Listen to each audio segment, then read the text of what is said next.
வணக்கம். வள்ளுவரே, எங்கள் ஊரில் ஒரு அதிசயம் நடந்தது. ஒரு இளைஞன் புதுசாக கல்யாணமானவன், ரொம்ப சாது, எந்த வம்பு தும்புக்கும் போக மாட்டான், ஆளும் கொஞ்சம் நோஞ்சான்தான். பக்கத்து டவுனுக்கு புது பொண்டாட்டியோட சினிமாவுக்கு போயிட்டு வந்திருக்கான். பெண்டாட்டிக்கிட்ட ஒருத்தன் வம்பு பண்ணின உடனே எங்கிருந்து தான் அவனுக்கு அவ்வளோ தைரியம் வந்ததோ தெரியல. அந்த வம்பு பண்ணினவனை உண்டு இல்லைன்னு அடித்து வரட்டிட்டானா. ஊரே மூக்கு மேலே வரல வைக்குது. அன்பின் மகத்துவம் அப்பனே. எல்லாரும் அறம் சார்ந்த செயல்களுக்கு மட்டும்தான் அன்பு காரணம்னு நினச்சிக்கிட்டு இருக்காங்க. அவங்களுக்கு தெரியாது இந்த மாதிரி வீரமான செயல்களுக்கும் அன்புதான் காரணம்னு. இன்னும் சொல்லப்போனால் சில பேரோட அறியாமையால் கொலை கொள்ளை போன்ற அறமல்லாத செயல்களுக்கும் கூட அன்பு காரணமாயிடுது. இதைத்தான் அறத்திற்கே அன்பு சார்பு என்ப அறியார், மரத்திற்கும் அக்தே துணை அப்படின்னு அன்புடைமை அதிகாரத்தில் 76வது குறளாக எழுதி வைக்கேன்.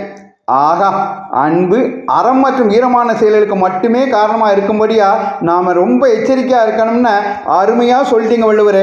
நன்றி, வணக்கம்.